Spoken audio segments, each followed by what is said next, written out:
Hi friends, ఈరోజు మనం ఒక మలయాళం సినిమా చూద్దాం. ఈ సినిమా పేరు ఒరికట్టెల్ వరమురి. ఇది 2024లో రిలీజ్ అయింది. ఇంతకీ ఆ స్టోరీ ఏంటో ఈ వీడియో ద్వారా తెలుసుకుందాం. ఇక ఆలస్యం చేయకుండా సినిమాలోకి వెళ్దాం. అలాగే మన ఛానల్ ఫస్ట్ టైం చూస్తున్నట్లయితే లైక్ చేసి సబ్స్క్రైబ్ చేయండి. ప్రతి ఒక్కరూ ఈ వీడియోని లైక్ చేయడం వలన మన వీడియో మరికొంతమందికి చేరుతుంది. మరి ఇంకెందుకు late, let me begin the story. Movie స్టార్టింగ్లో హీరోని చూపిస్తారు. అతడు కారులో ఉంటాడు. అప్పుడు ఒక ముగ్గురు హీరో ప్రాణాన్ని తీసుకొస్తారు. ఇదంతా చూసిన హీరో కారు తీసుకుని వేగంగా వెళ్ళిపోతాడు. తిరిగి ఒక చోట రెస్ట్ తీసుకుంటుంటే అక్కడికి కూడా వీళ్ళు వచ్చి హీరో ఫ్రెండ్కు కత్తి పెట్టి కారు దిగుతావా లేక నీ ఫ్రెండ్ని వేసేయాలా అని బెదిరిస్తారు. కానీ హీరో వారు నుంచి తప్పించుకోబోతుంటే ఎదురుగా వస్తున్న బైక్ని దిగొడతాడు. దాంతో కారు మడ్గరి విరిగిపోతుంది. వెంటనే తనకు తెలిసిన మెకానిక్ దగ్గరికి వెళ్తాడు. ఇంకోవైపు అక్కమ్మ అనే లేడీని చూపిస్తారు. ఆమె వయసు 35 ఏళ్ళు. తన భర్తతో కలిసి ఉన్న మంచం ఇప్పుడు విరిగిపోయింది. రిపేర్ చేయడానికి కార్పెంటర్ దగ్గరకు తీసుకుని వెళ్తుంది. బాగు చేశాక ఇది ఇంకా 25 ఏళ్ళ వరకు చెక్కు చెదదని అతను చెప్తాడు. ఆమె చాలా సంతోషపడుతుంది. అక్కమ్మకు సొంత ఇల్లు ఉంది. పై పర్సన్ అద్దెకి ఇచ్చింది. అందులో మధుమిత అనే ఒక అమ్మాయి ఉంటుంది. ఆ మంచాన్ని రిపేర్ చేసి ఆ అమ్మాయి రూమ్కి తెచ్చింది. ఇంకోవైపు హీరో తన ఫ్రెండ్ దగ్గరకు వచ్చాడు. గత కొన్నాళ్ళుగా ఈ ఫ్రెండ్ రూమ్లోనే హీరో ఉంటున్నాడు. హీరోని చూసిన ఫ్రెండ్, ఇక చాలరా నీతో సహవాసం, నిన్ను ఊరంతా వెతుకుతున్నారు. నిన్ను నా రూమ్లో పెట్టుకున్న పాపానికి నన్ను కూడా బెదిరిస్తూ నిన్ను పట్టుకోవడానికి ప్రయత్నిస్తున్నారు. అందువల్ల దయచేసి ఇక్కడి నుంచి వెళ్ళిపోరా అని ఫ్రెండ్ చెప్తాడు. నా ఫ్రెండ్కు ఏం కాకూడదని హీరో కూడా అక్కడి నుంచి వెళ్ళిపోతాడు. ఇంకోవైపు మధుమిత రూముకు మంచాన్ని తెచ్చిన అక్కమ్మ, నా భర్త ఉన్నప్పుడు మేమిద్దరం ఇందులోనే పడుకునేవాళ్ళం. కానీ ఇప్పుడు ఎక్కడ ఉన్నాడో తెలియదు. ఆయన లేకుండా ఈ మంచంలో పడుకోవడం నాకు చాలా కష్టంగా ఉంది. ఇకపై ఈ మంచాన్ని నువ్వే ఉపయోగించుకో. ఆయన లేకుండా ఈ మంచాన్ని నేను ఉపయోగించను అని అంది. ఎందుకీ అద్దె ఇవ్వలేదు అని అడుగుతుంది. ఆమె వారంలో ఇస్తానని అంటుంటే అదంతా అక్కమ్మ క్యాజువల్గా తీసుకుంటుంది. ఇంకోవైపు ఎక్కడా రూమ్ దొరకకపోవడంతో హీరో తన కారులోనే మకాం పెట్టాడు. ఇతనికి కారులోనే బ్రతుకు అన్నట్టు పరిస్థితి తయారైంది. ఎవరికి కనిపించకుండా రోజు సిమ్ములు మారుస్తూ బతుకుతూ ఈడుస్తున్నాడు. ఇతని సమస్య ఏంటనేది ముందు చెబుతారు. చాలా రోజులుగా మధుమిత ఉద్యోగం కోసం ట్రై చేస్తుంది. ఒక ఇంటర్వ్యూకి వెళ్ళింది, కానీ అక్కడ ఉద్యోగం రాలేదు. అప్పుడు అక్కమ్మ వచ్చి కాస్త రిలీఫ్గా మాట్లాడింది. అప్పుడు అద్దె డబ్బులు ఇదిగో అని మధుమిత ఇవ్వబోతుంటే ఆమె పరిస్థితి అర్థం చేసుకున్న అక్కమ్మ, నీకే ఉద్యోగం దొరకలేదు, తర్వాత ఇద్దులే అమ్మ అని చెప్పింది. కట్ చేస్తే మధుమిత అమ్మ నాన్న ఊర్లో ఉన్నారు. మా కూతురు ఎక్కడుందో ఏమైందో అని తల్లిదండ్రులు చాలా బాధపడుతున్నారు. ప్రతి పండగకి ఆమెకి ఇష్టమైన వంటకాలు రెడీ చేసి ఈ పండగకైనా కూతురు వస్తే తన కడుపు నిండా పెట్టాలని తల్లి ఎదురు చూస్తూ ఉంటుంది. కానీ ఏ పండగకు మధుమిత రావట్లేదు. ఇంట్లో అరటి చెట్టు ఉంటే అది కాయలు కాస్తుంది. ఈ కాయలు కూతురు తినిపించాలని పేరెంట్స్ అనుకున్నారు. కానీ తను ఎక్కడ ఉందో తెలియదు. టౌన్లో ఉంటుందని మాత్రం చూచాయిగా తెలుసు. అందువల్ల తండ్రి అరటిగల్ల తీసుకున్న బస్టాండ్కి వచ్చాడు. తన కూతురు ఎక్కడైనా కనిపిస్తుందని చిరు ఆశతో ఎదురు చూస్తూ ఉంటాడు. అటువైపు వచ్చిన అక్కమ్మ తన స్కూటీని స్టార్ట్ చేయబోతే అది స్టార్ట్ కావట్లేదు. అప్పుడు పక్కనే ఉన్న పెద్ద ఆయన చూసింది. కట్ చేస్తే అక్కమ్మ అరటిపళ్ళను ఒక అనాథ శరణానికి తీసుకుని వెళ్ళి పంచుతుంది. ఇంకోవైపు ఇంటికి వచ్చిన పెద్ద ఆయన తన భార్యను చిన్న కూతురుని చూస్తూ మధుమితను కలిశానని తను బాగానే ఉందని అబద్ధం చెప్పాడు. కానీ ఆయన వాస్తవానికి మధుమితను చూడలేదు. ఇంతకీ ఆ అరటిగల అక్కమ్మ దగ్గరికి ఎలా వెళ్ళిందంటే బండిని కిక్కు కొట్టి అక్కమ్మ టైర్ అయిపోయింది. ఇదంతా చూసిన పెద్ద ఆయన ఆమె దగ్గరకు వచ్చి బండిని స్టార్ట్ చేసి ఇస్తాడు. అంతేకాకుండా, నా కూతురు వెతుక్కుంటూ ఈ ఊరికి వచ్చానమ్మా, కానీ తాను కనిపించలేదు. ఆమె కోసం తెచ్చిన ఈ పళ్ళని ఎవరికైనా పంచండి అని ఆమెకి ఇచ్చాడు. కానీ ఈ అక్కమ్మ ఇంట్లోనే తన కూతురు అద్దెకు ఉంటుందని అతనికి తెలియదు. అరటి పళ్ళను తీసుకున్న అక్కమ్మ అనాథ శరణానికి వెళ్ళి వాటిని పంచింది. కొన్ని మిగిలితే ఇంటికి తీసుకుని వెళ్ళింది. ఆ అరటి పళ్ళను మధుమితకు కూడా ఇచ్చింది. ఇంట్లో చెట్టుకు కాసిన పళ్ళు తమ కూతురు తినాలన్న పేరెంట్స్ కోరిక ఈ విధంగా తీర్చిందన్నమాట. మధుమిత వాటిని తినేటప్పుడు తండ్రి జ్ఞాపకం వచ్చాడు. వెంటనే అక్కమ్మకు కాల్ చేసి, నా మనసు ఏం బాగోలేదు, మీతో సరదాగా కొంచెం సేపు మాట్లాడాలి అని అంది. మీ భర్త పేరు ఏంటని అడిగితే, నా భర్తను పేరు పెట్టి పిలవను అంది. కానీ ఆయన నాకు మాత్రం ఒక ముద్దు పేరు పెట్టాడు. అదేంటంటే త్రిపుర సుందరి దేవి అని అంది. కాసేపు మాట్లాడిన మధుమిత, మీతో మాట్లాడుతుంటే మా అమ్మతో మాట్లాడినట్టే ఉందని, మనసు చాలా ప్రశాంతంగా ఉందని చెప్పింది. నువ్వు కూడా నా బిడ్డ లాంటి దానివి అని అక్కమ్మ చెప్పింది. ఇంకోవైపు హీరో దాక్కొని బతుకు ఈడుస్తుంటాడు. ఒక ఫ్రెండ్ దగ్గరికి వెళితే కాసేపు ఉండి వెళ్ళిపోరా అని చెప్పాడు. అప్పుడు హీరో తన గతం తలుచుకొని బాధపడుతున్నాడు. హీరో యొక్క ఊర్లో కొత్తగా చిట్ ఫండ్ కంపెనీని ప్రారంభించాడు. అందులో పనికి చేరిన హీరో తనకు తెలిసిన వాళ్ళలో అందులో డబ్బులు పెట్టించాడు. ఒకానొక సమయంలో ఆ కంపెనీ బోర్డు తిప్పేసింది. మోసం చేశాడన్న కేసులో హీరో 2 సంవత్సరాల జైలు శిక్ష అనుభవించి బయటకు వచ్చాడు. కానీ బయటకు వచ్చాక అతన్ని రౌడీలు వెంబడిస్తున్నారు. ఇతను రౌడీలతో కూడా ఆ చిట్ ఫండ్ కంపెనీలో పెట్టుబడులు పెట్టించాడు. నిన్ను నమ్మే పెట్టుబడి పెట్టావు కాబట్టి ఆ డబ్బు నువ్వే తిరిగి ఇవ్వాలని ఆ రౌడీలు హీరోని బెదిరిస్తున్నారు. అతన్ని పట్టుకోవడానికి మొత్తం గాలిస్తున్నారు. హీరోకి ఈ సిటీతో ఒక లింకు ఉంది. అందువల్లే ఈ సిటీని వదిలి వెళ్లకుండా ఇక్కడే క్యాబ్ నడుపుతూ బతుకు ఈడుస్తున్నాడు. రాత్రంతా క్యాబ్ నడిపి మధ్యాహ్నం ఎక్కడైనా రెస్ట్ తీసుకుంటుంటాడు. ఒకరోజు మధుమిత రోడ్డుపై నడుచుకుంటూ వస్తుంటే రౌడీని చూసింది. అతను ఎప్పుడు లాలిపాప్ తింటూ ఉంటాడు. అందువల్ల అతన్ని లాలిపాప్ రౌడీ అంటారు. అతన్ని చూడగానే ఆమె దాక్కుంది. హీరోని నమ్మి మోసపోయిన వాళ్ళు ఇతను ఒకడు. అందువల్ల ఇతడు కూడా హీరోని వెతుకుతున్నాడు. ఈ లాలిపాప్ రౌడీ మధుమితను చూశాడు. ఈమెను ఎక్కడో చూసినట్లుంది అని సందేహపడుతున్నాడు. ఎలాగోలా అతను తప్పించుకుని మధుమతి ఇంటికి వచ్చింది. రాత్రి 1:30కు హీరోకి ఒక బుకింగ్ వచ్చింది. ఒక ఇంటి ముందు భార్య భర్తలు నిలబడి ఉన్నారు. అప్పుడు భార్య ఏడ్చుకుంటూ ఉంది. అక్కడికి క్యాబ్ రాగానే భర్త తన భార్యను క్యాబ్లో ఎక్కించాడు. డ్రైవర్ అయిన హీరో దగ్గరికి వచ్చి, ఏవండి, నా భార్య యొక్క ఫ్రెండ్కు సడన్గా ఏదో అయ్యింది, ఆమె హాస్పిటల్లో ఉంది, చూడడానికి వెళ్తుంది, నా భార్యను కొంచెం హాస్పిటల్ దగ్గర దింపుతారా అని హీరోకి చెప్పాడు. ఆ తర్వాత భార్య దగ్గరికి వచ్చి సేఫ్గా వెళ్ళమ్మా అని చెప్పాడు. కానీ కారు అక్కడి నుంచి బయలుదేరగానే ఎంతసేపు ఏడుస్తున్న భార్య ఇప్పుడు నార్మల్ అయిపోయింది.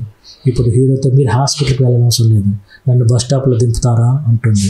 ఏంటి మేడం చెప్తున్నారు, లొకేషన్ హాస్పిటల్కే ఉంది, ఇప్పుడు నేను బస్ స్టాండ్కి ఎలా వెళ్ళగలను అంటున్నారు. అలాగని వెళ్తే నాకు సమస్య అవుతుంది, కావాలంటే మీరు లొకేషన్ చేంజ్ చేయండి అని అన్నాడు. లేదండి, నా భర్త యొక్క ఫోన్లోనే క్యాబ్ బుక్ చేసాం, నేను అర్జెంటుగా వెళ్ళాలి, నన్ను మాత్రం బస్ స్టాండ్లో డ్రాప్ చేస్తారా అంటుంది. లేదు మేడం, అలాగైతే మీ భర్తను లొకేషన్ చేంజ్ చేయమని చెప్పండి అన్నాడు. అప్పుడు ఆమె ఫోన్ తీసి ఎవరికో కాల్ చేసింది. హాస్పిటల్ పక్కన ఉన్న గ్రౌండ్కి రాగలరా, నేను అక్కడికి వస్తానని చెప్పింది. ఇక అక్కడి నుంచి మనం పారిపోదాం అంటుంది. ఇదంతా కూడా హీరో వింటున్నాడు. హాస్పిటల్ పక్కన ఒక గ్రౌండ్ ఉంది, అక్కడ ఆపముంది.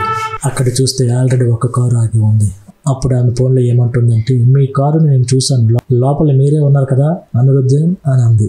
ఆ కారులో గడ్డం బాగా పెరిగి చూడడానికి రౌడీలాగా ఒకడు ఉన్నాడు. అప్పుడు అతడు, అవునవును, ఎందుకు మీ కారు దాటిపోతుంది అని అంటున్నాడు. అప్పుడు ఆమె డ్రైవర్తో, ఆపయ్యా, ఇక్కడ దిగాలంటుంది. కారు ఆపగానే ఆ గడ్డపూడి లోపలికి వచ్చి ఎక్కాడు. కారులో ఉన్న అతన్ని చూస్తూ, మీరే కదా అనిరుద్ధ్ అంది. లేదు లేదు, నేను అనిరుద్ధన్ కాదు, మీరు ప్రేమించి అనిరుద్ధన్ కారులో ఉన్నారని చెప్పాడు. ఏ డ్రైవర్, కారు వెనక్కి మా కారు దగ్గరికి తీసుకెళ్ళు అని అన్నారు. అప్పుడు కారు లోపల ఉన్న అమ్మాయి భయపడుతుంది. హీరోకి సందేహం కలిగింది. కారులో కూర్చున్న గడ్డపూడిని బయటకు తీసి పిచ్చి కుట్టి కొట్టాడు. అప్పుడు వాడు భయపడిపోయి, సార్ నిజం చెప్తాను సార్, కొట్టొద్దు సార్ అంటున్నాడు. సార్, నేనే అనిరుద్ధ్, ఈ అమ్మాయిని ఫేస్బుక్లో చాట్ చేసింది నేనే. ఈమెను తన భర్తకు తెలియకుండా నాతో పారిపోవడానికి రమ్మని చెప్పాను. ఈమెను ఎక్కడికైనా తీసుకెళ్ళి అమ్మడమే నా ప్లాన్, నన్ను మాత్రం ఏం చేయొద్దు సార్, వదిలిపెట్టండి సార్ అని బతున్నాడు. హీరో వదిలిగానే పారిపోతున్నాడు. అప్పుడు కారులో ఉన్న అమ్మాయితో హీరో ఏమంటున్నాడంటే, ఇదిగో చూడమ్మా, వీడిని నమ్మి నువ్వు నీ భర్తను వదిలేసి వచ్చావు, సరే ఇప్పుడు మీ ఇంటి దగ్గర వదిలేనా అంటున్నాడు. అప్పుడు ఆమెకి ఏం సమాధానం చెప్పాలో అర్థం కాక సైలెంట్ గానే ఉండి తల ఊపుతుంది. బండి తిప్పిన ఆమెను ఎక్కడైతే పికప్ చేసుకున్నాడో అక్కడికి వెళ్ళి డ్రాప్ చేశాడు. ఇంటి దగ్గర చూస్తే లాక్ చేసి ఉంది. కొంచెం సేపటి బయటికి వెళ్ళిన భర్త బైక్ తో వచ్చాడు. అప్పుడు భర్త ఆమెను చూస్తూ, ఏమ్మా, మీ ఫ్రెండ్ డేంజర్ లో ఉందని అన్నావు, చూడాలన్నావు, అప్పుడే వచ్చేసావేంటి అని అంటాడు. లేదు, ఆమె బాగైంది, ఇంటికి తీసుకెళ్లారు, అందుకే వచ్చానని అంది. సరే, డోర్ లాక్ అయ్యలేదు, లోపలికి వెళ్ళి పడుకో, నేను డ్రైవర్తో మాట్లాడి వస్తా అన్నాడు. నెమ్మదిగా డ్రైవర్ దగ్గరికి వచ్చాడు. సార్, చాలా థ్యాంక్స్ అండి, నా భార్య నన్ను వదిలి వెళ్ళిపోతుందని నాకు తెలుసు. యాక్చువల్ గా అప్పుడు ఆపొద్దనే అనుకున్నాను, ఇప్పుడు గానీ ఆపాను అనుకోండి, ఆమె ఇంకో రోజు వెళ్ళిపోతుంది. కానీ ఆమె సేఫ్ గానే వెళ్తుందా లేదని తెలుసుకోవడానికి వెనకే బైక్ లో వచ్చాను. డ్రైవర్ సార్, మీరు అనిరుద్ధను కొట్టారే, పిచ్చి కొట్టాడు సార్, ఇప్పుడైనా నా భార్యకి అర్థమై ఉంటుంది నిజమైన ప్రేమ అంటే ఏంటో అని. నాకు ఈ విషయాలన్నీ తెలుసు సార్, కానీ మీరు చేసిన సహాయం ఎప్పటికీ మర్చిపోను అని చెప్పాడు. ఇక హీరో రైల్వే స్టేషన్ పక్కన ఉన్న ఒక లాడ్జీలో రూమ్ తీసుకుందామని వెళ్ళాడు. అక్కడ చూస్తే లాల్ పాప రౌడీ ఉన్నాడు. వాడిని చూడగానే హీరో పారిపోతున్నాడు. సీన్ కట్ చేస్తే ఈ రోజు అక్కమ్మ యొక్క భర్త పుట్టినరోజట. ఇదే క్రమంలో చాలా రోజులుగా ఉద్యోగం కోసం వెతుకుతున్న మధుమితకు ఉద్యోగం దొరికింది. ఇప్పుడు డ్యూటీకి వెళ్తుంది కదా, అందువల్ల ఉదయం 8 గంటలకి వెళ్తే సాయంత్రం 6 గంటలకి ఇంటికి వస్తుంది. ఉదయం అక్కమ్మ ఆమె దగ్గరికి వచ్చింది. డ్యూటీకి ఎలా వెళ్తున్నావమ్మా అని అంటే, బస్సులో వెళ్తున్నాను ఆంటీ అని చెప్పింది. ఏమా, ఈ రోజు నా భర్త యొక్క పుట్టినరోజు, అందువల్ల నీకు క్యాబ్ బుక్ చేస్తాను, నా ట్రీట్గా నువ్వు క్యాబ్లో వెళ్ళమ్మా ఈ రోజు అంటుంది. వద్దు అంటున్నా వినకుండా క్యాబ్ని బుక్ చేసింది. అది హీరోకు వచ్చి కనెక్ట్ అయింది. కానీ హీరో క్యాన్సిల్ చేసి పడుకున్నాడు. మళ్ళీ ఆమె బుక్ చేసింది, వేరే డ్రైవర్కి వెళ్ళింది. రాత్రి డ్యూటీ ముగించుకుని మధుమిత ఇంటికి వచ్చింది. మంచంపై పడుకుంది. ఆ మంచానికి చిన్న ముక్క మిస్ అయి ఉండేది, కానీ అది ఇప్పుడు అక్కడ ఉండడం గమనించింది. వెంటనే అక్కమ్మకు కాల్ చేసి కనిపించకుండా పోయిన ఆ పీస్ ఎలా వచ్చింది అని అడిగింది. ఏమా, ఆ కార్పెంటర్ ఎన్నాళ్ళు ఒరిజినల్ పీస్ దొరకకపోవడం వల్ల ఫిక్స్ చేయకుండానే వదిలేశాడు, కానీ ఇప్పుడు ఒక డ్రైవర్ దానిని సరిపోయే కర్ర ముక్కలు ఇచ్చాడట, అందువల్ల ఫిక్స్ చేశారమ్మా అని చెప్పింది. ఆ మంచం ఇప్పుడు పూర్తిగా కంప్లీట్ అయినందుకు నాకు చాలా సంతోషంగా ఉంది అని అక్కమ్మ అంటుంది. మరుసటి రోజు కార్పెంటర్ అక్కమ్మ దగ్గరకు వచ్చి సాయం అడుగుతున్నాడు. ఇంతకు ముందు హీరో తన కారు మగ్గా రిపేర్ అయితే తనకు తెలిసిన మెకానిక్ దగ్గరికి వెళ్ళాడు కదా, ఆ మెకానిక్ ఈ కార్పెంటర్ ఇద్దరు అన్నదమ్ములు అన్నమాట. ఆ ఇద్దరు కలిసి వచ్చి అక్కమ్మను సాయం అడుగుతారు. అదేంటంటే, ఏమా, మాకు తెలిసిన ఒక అబ్బాయి ఉన్నాడు, చాలా మంచివాడు, కానీ రాత్రంతా డ్యూటీ చేస్తాడు, మధ్యాహ్నం పడుకోవడానికి చోటు లేక చాలా ఇబ్బంది పడుతున్నాడు, అతనికి ఎక్కడైనా రూమ్ దొరుకుతుందా అడుగుతున్నాడు. అప్పుడు అక్కమ్మ బాగా ఆలోచించింది. అబ్బాయి మంచివాడేనా అని అడిగింది. బంగారం లాంటి పిల్లాడమ్మా అని చెప్పారు. అప్పుడు అక్కమ్మ మరుసటి రోజు నేరుగా మధుమిత దగ్గరికి వచ్చి, ఏమా, నువ్వు ఉదయం డ్యూటీకి వెళ్తే రాత్రి ఇంటికి వస్తున్నావు, అప్పటి వరకు ఇంట్లో ఉండేలా ఎవరికైనా అద్దెకి ఇవ్వచ్చా? నువ్వు తప్పుగా అనుకుంటుంటే ఇస్తాను, ఎందుకంటే ఒక అమ్మాయి నైట్ షిఫ్ట్ డ్యూటీకి వెళ్తుంది, కానీ పగల మాత్రం ఉండడానికి అద్దె అడుగుతుంది. ఆమె కూడా నీలాంటి ఒక అమ్మాయినమ్మా, చాలా ఇబ్బంది పడుతుంది, నువ్వు ఒప్పుకుంటే ఇస్తా అని అంది.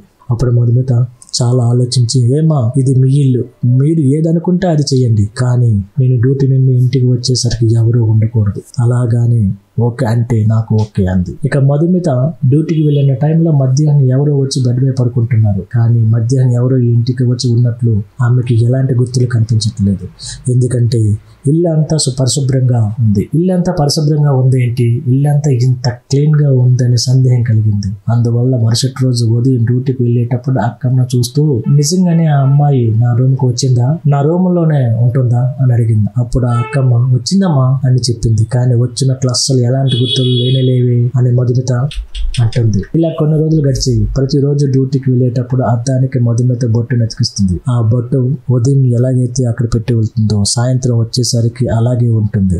బెడ్ పై మడతలు పెంపలు ఉంటాయి. ఉదయం ఎలా ఉన్నాయో రాత్రి వచ్చి చూసేసరికి అలాగే ఉంటున్నాయి.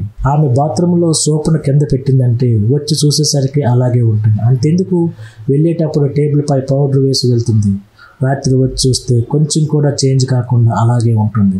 ఏంట్రా, అసలు నమ్మలేకపోతున్నాను, నిజంగా ఈ ఇంటికి ఆ అమ్మాయి వస్తుందా లేదా అని అనుకునేది.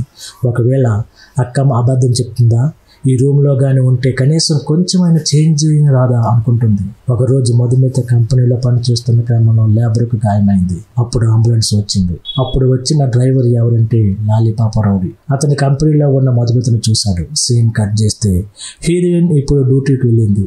ఆమె రూమ్లో హీరో పడుకున్నాడు. హీరోయిన్ పడుకునే మంచమే ఇతను కూడా విశ్రాంతి తీసుకుంటున్నాడు.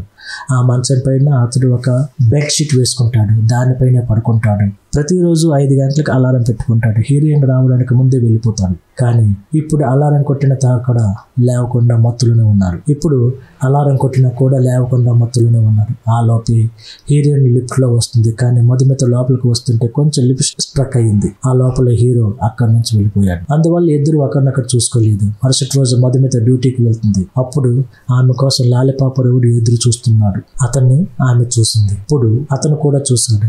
ఆమె పవిత్రనే కదా అని పక్కనున్న వ్యక్తిని అడుగుతున్నాడు. వాడు కూడా అవునని అన్నాడు. కానీ ఈమెకి అతనికి ఎలాంటి సంబంధము లేదు. వాడిపై కోపంతో ఆమెను ఏమి చేయొద్దు, కొంచెం సైలెంట్గా ఉండరా అని అతను బతిమాడుతున్నాడు. కానీ అదంతా వినుకుంటా ఆ రౌడీ మధుమితను తరుముతున్నాడు. అప్పుడు అక్కడికి హీరో వచ్చాడు. మధుమితను ఆ రౌడీ నుంచి కాపాడాడు. అప్పుడు మధుమిత ఇంటికి రిటర్న్ వచ్చింది. అక్కమ్మ దగ్గరికి వచ్చి నన్ను ఎవరో చంపాలని చూస్తున్నారు, నాకు చాలా భయంగా ఉంది, నాకు అమ్మ కావాలి, నాన్న కావాలి అంటుంది. హీరోయిన్ చాలా భయపడుతుందని అక్కమ్మ తన దగ్గర పడుకోబెట్టుకుంటుంది. నీకోసం ఎవరు వచ్చినా కూడా వాళ్ళ సంగతి నేను చూసుకుంటా అంది. ఇంకోవైపు హీరో ఆ లాలిపాప రౌడీతో ఫైట్ చేశాడు. పగలు కావడం వల్ల మళ్ళీ మధుమిత రూమ్కి వచ్చాడు. ఇంకోవైపు మధుమిత ఏమో అక్కమ్మ ఇంట్లో పడుకుంది. రాత్రి కాకనే తన రూమ్కి మధుమిత వచ్చింది. అప్పుడు మంచం మీద చూస్తే రక్తపు మార్కులు ఉన్నాయి. ఆమె షాక్ అయిపోయింది. చాలా భయంతో అక్కమ్మకు కాల్ చేసింది. ఈ రూమ్లో ఎవరు ఉంటున్నారు, ఇంత రక్తం ఉందేంటి అని అంది. అప్పుడు అక్కమ్మ కూడా భయపడిపోయింది. హీరోకు కాల్ చేసింది. తమ్ముడు, నీకు ఏమైంది, ఎందుకు మంచంపై ఇంత రక్తం పడి ఉంది అని అడిగింది. అప్పుడు అతను ఏం చెప్పాడంటే, నాకు చిన్న గాయం అయింది, అందువల్లే రక్తం వచ్చింది, భయపడేలా ఏమీ కాలేదని చెప్తాడు. అప్పుడు అక్కమ్మ కూడా భయపడేలా ఏం జరగలేదని సర్ది చెప్పింది. ఇక మధుమిత సిటీలో ఉండలేకపోయింది. మళ్ళీ తన ఇంటికి వెళ్ళింది. తల్లిదండ్రుల దగ్గరికి వచ్చి ప్రశాంతమైన జీవితం గడుపుతుంది. అప్పుడే ఆమె ఒరిజినల్ పేరు మధుమిత కాదు, పవిత్ర అని తెలియవచ్చింది. కానీ ఆమె సిటీకి వచ్చి మధుమిత తన పేరు మార్చుకుని ఎందుకు ఇలా మోసం చేస్తూ భయపడుతూ జీవిస్తుందని అనిపిస్తుంటుంది. నిజంగా ఆమె జీవితంలో ఏం జరిగిందనే ట్విస్ట్ ను ఇప్పుడు రివీల్ చేస్తున్నారు. హీరోయిన్ వెతుక్కుంటూ అక్కడికి హీరో వచ్చాడు. ఒక డాక్యుమెంట్ తీసి హీరోయిన్ కి ఇస్తున్నాడు. ఏంటిదని అడుగుతుంటే, నువ్వు ఇన్నాళ్ళుగా నన్ను అడుగుతున్న డివోర్స్ పేపర్స్ అని చెప్పాడు. నువ్వు అడిగినట్లే ఇందులో సైన్ పెట్టా అన్నాడు. యాక్చువల్ గా ఆ రౌడీతో హీరో తలబడ్డాడు కదా, ఆ రోజు ఏం జరిగింది అనేది చూపిస్తున్నారు. ఆ రోజు హీరోయిన్ కాపాడిన హీరో రౌడీతో ఫైట్ చేశాడు. ఆ రౌడీ హీరో కడుపులో పొడిచాడు. ఇక వేగంగా అక్కడి నుంచి పారిపోతుంటే హైవేలో ఒక కారు అతను ఢీకొట్టింది. ఆ రౌడీ అక్కడికక్కడే చనిపోయాడు. ఇక ఇంకో ట్విస్ట్ ఏం చెప్తున్నారంటే, 3 ఏళ్ల క్రితం హీరోను హీరోయిన్ పెళ్లి చేసుకుంటుంది. వీరిది ప్రేమ వివాహమే. కానీ పెళ్ళైన తర్వాత హీరో ఆ ఫైనాన్స్ కంపెనీలో చేరాడు. ఆ తర్వాత చిక్కుల్లో పడ్డాడు. కంపెనీ బోర్డు తిప్పేయడం వల్ల అప్పుల వాళ్ళు అతన్ని వెతుకుతుండేవారు.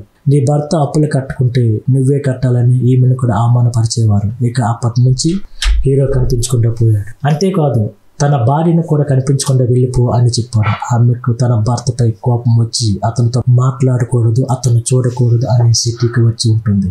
ఏదైనా ఉద్యోగం చూసుకునే సొంత కాళ్ళపై నిలబడాలని ప్రయత్నించింది. ఈమె గాని పుట్టింటికి వెళితే అక్కడికి కూడా అప్పుల వాళ్ళు వచ్చి నీ భర్త చేసిన అప్పులు నన్ను తీర్చాలని అడుగుతారు కదా. అందువల్ల ఆమె వాళ్ళ అమ్మ నాన్నని కూడా చూడకుండా, వారితో కాంటాక్ట్లో లేకుండా సిటీల్లో అలా ఒంటరిగా ఉండేది. ఇప్పుడు హీరోయిన్ చూస్తే హీరో ఏమంటున్నాడంటే, ఇదంతా విధి రాసిన వింత నాటకం. ఎవడో ఒకడు మోసం చేసి పారిపోయినందుకు నేను బలిపశునయ్యాను. కానీ ఇకపై నీకు ఎలాంటి సమస్య రాదు. నేను క్యాబ్ను నడిపి అప్పులనే తీర్చేశాను. అయినా కూడా ఆ లాల్పాపు రౌడీ నన్ను వెతుక్కునే ఉండేవాడు. కానీ ఇప్పుడు ఒక యాక్సిడెంట్లో వాడు చనిపోయాడు. నాకు తెలుసు నువ్వు ఇంకా నాపై కోపంగానే ఉండి ఉంటావు. ఇప్పుడు కూడా నాతో మాట్లాడడానికి నీకు ఇష్టం లేదని తెలుస్తుంది. ఇక నువ్వు కోరుకున్నట్టు నీకు డివోర్స్ ఇస్తున్నా అని అంటున్నాను. అప్పుడు హీరోయిన్, ఇన్నాళ్ళు నువ్వు ఎక్కడున్నావు అని అడిగింది. అప్పుడు హీరో అసలు ట్విస్ట్ చెప్తున్నాడు. నేను మొదట్లో చాలా రోజుల పాటు కారులోనే ఉండేవాడిని. ఆ తర్వాత ఒక ఇంటిని అద్దెకు తీసుకున్నాను. ఆ ఇంట్లో మధ్యాహ్నం మాత్రమే నేను ఉంటాను. నాకంటే ముందు ఆ ఇంట్లో భార్య భర్తలు ఉన్నారట. వాళ్ళు పగల డ్యూటీకి వెళ్తారట. అకమ్మ అనే లేడీ నాకు ఆ ఇంటిని అద్దెకి ఇచ్చిందని చెప్తాడు. అక్కడున్న మంచంపై బెడ్ షీట్ తీసి దానిపై పడుకునేవాడిని. బాత్రూమ్ యూజ్ చేసిన తర్వాత బాగా కడిగి ఆ తర్వాత నేను యూజ్ చేసిన వస్తువులను తీసుకొచ్చి నా కారులోనే వేసుకునేవాడిని. కానీ ఆ ఇంటిని చూసినప్పుడల్లా నాకు నువ్వే జ్ఞాపకం వచ్చావు. నువ్వు ఎలాగైతే బొట్టును నా చేతికి అతికించేదానివో అలాగే అక్కడ బొట్టు అద్దానికి అతికించి ఉండేది. నీ వెంట్రుకలు తీసి నేను ఎలా నా వేలికి రింగుగా చుట్టుకునేవాడినో అక్కడ నీ వెంట్రుకలలాగే చాలా వెంట్రుకలు పడి ఉండేవి. వాటిని తీసి నేను రింగుగా కట్టుకునేవాడిని అని చెప్పాడు. ఇక చివరగా ఆ రౌడీతో పోరాడినప్పుడు నా గాయమైంది. ఎన్నాళ్ళు ఆ ఇంటిని శుభ్రంగా ఉంచేవాడిని. కానీ ఆ రోజు మాత్రం బెడ్ రక్తంతో తడిచిపోయింది. కానీ నిజం చెప్పనా, నువ్వు లేని ఈ సంవత్సరం పాటు నీ జ్ఞాపకాలతోనే ఉన్నాను. నేను ఇంతకు ముందు నీతో చెప్పిన విషయాలన్నీ అబద్ధమని అనుకుంటున్నావు. అంతెందుకు, ఇప్పుడు కూడా అనుకుని ఉండొచ్చు. ఇప్పుడు చెప్పినవన్నీ నా మనసులో నుండి వచ్చిన మాటలు. ఇక నేను ఉంటా అని హీరో అక్కడి నుంచి వెళ్ళిపోతాడు. యాక్చువల్గా హీరోయిన్ అతని నుంచి డివోర్స్ కోరుకునేది. ఎందుకంటే అతడు అబద్ధాలు చెప్తాడని, చాలా నటిస్తాడని అనుకునేది. కానీ ఇప్పుడు అతన్ని ఆమె అర్థం చేసుకుంది. ఇన్నాళ్ళుగా నా భర్త నేను ఏ రూమ్ లో ఉంటున్నానో అతడు కూడా అదే రూమ్ లో ఉంటున్నాడా, నేను పడుకునే మంచం పైన అతను పడుకున్నాడా, ఇదంతా తెలియకుండా మేము కలిసే ఉన్నామా అనుకుంటుంది. వెంటనే అక్కమ్మకు కాల్ చేసింది. ఏమా, నాకు మాత్రం ఒక విషయం నేను చెప్పు అని అడిగింది. నేను డ్యూటీకి వెళ్ళిన తర్వాత పగలు ఆ ఇంట్లో ఉండేది అమ్మాయినా అబ్బాయా అని అడిగింది. అబ్బాయి అని చెప్పగానే పేరేంటిని అడిగింది. తన భర్త పేరుని అక్కమ్మ చెప్పింది. వెంటనే హీరోయిన్ నేర్చుకుంటూ అతడు నా భర్త అని చెప్పింది. అప్పుడు అక్కమ్మ ఫీల్ అవుతుంది. అయ్యయ్యో, నీకు పెళ్ళైన విషయమే నాకు తెలియదమ్మా, నీ భర్త అక్కడికి వచ్చాడని నాకు అస్సలు తెలియదు, ఎంత పొరపాటు చేశానే అని ఆమె ఫీల్ అవుతుంది. ఏమా, నేను మిమ్మల్ని ఒకటి అడగొచ్చా, నిజం చెప్పండి, ఎందుకు మీ భర్త మిమ్మల్ని వదిలిపెట్టాడు, ఎందుకు మీ భర్త మిమ్మల్ని వదిలి వెళ్ళాడని అడిగింది. అప్పుడు అక్కమ్మ టేప్ రికార్డులో ఒక క్యాసెట్ పెట్టి వినిపించింది. ఆ తర్వాత ఏం చెబుతుందంటే, నా భర్త డ్యూటీ చేసే చోట ఒక అమ్మాయితో రిలేషన్షిప్ లో ఉన్నానని నైబర్స్ తప్పుగా మాట్లాడేవారు. ఆ అనుమానంతోనే నేను అతను చూసేదాన్ని గొడవ పడ్డాను. ఒకనొక సమయంలో అతనితో బతకలేనని దూరంగా పొమ్మని చెప్పా. కానీ ఆయన వెళ్ళేటప్పుడు నా కోసం ఒక పాట పాడారు. చివరి వరకు నా మనసులో నువ్వే ఉంటావు, నువ్వు తప్ప నా జీవితంలోకి ఇంకో అమ్మాయి రాదని. కానీ నువ్వు నన్ను సందేహపడుతున్నావు కాబట్టి ఇక్కడ ఉండలేను, ఇక నన్ను నేనే శిక్షించుకుంటా అని క్యాసెట్లో రికార్డ్ చేసి వెళ్ళిపోయాడు. కానీ వెళ్ళిన అతను ఈ లోకాన్ని విడిచిపోయాడు. నా సందేహం వల్ల నా భర్త ప్రాణమే పోయింది. ఆ విషయం చెప్పుకోలేక, నా భర్త ఎక్కడికి పోయాడో నిజం తెలియదని నిజం చెప్పలేక గిల్టీ ఫీలింగ్తో బతుకుతున్నా. అతను పడుకునే మంచాన్ని ప్రతిరోజు చూసుకుంటూ అందులో కూడా పడుకోలేక ప్రతిరోజు వేదన అనుభవిస్తున్నా. నీకు ఒక విషయం చెప్తున్నా, బాగా విను. భర్తపై సందేహం పడవచ్చు, కానీ ఆ అనుమానంతో భర్తను మాత్రం దూరం కావాలని అనుకోవద్దు. ఎందుకంటే ఈ భర్తలు పనిచేసే చోట చాలా ప్రజలు అనుభవిస్తారు.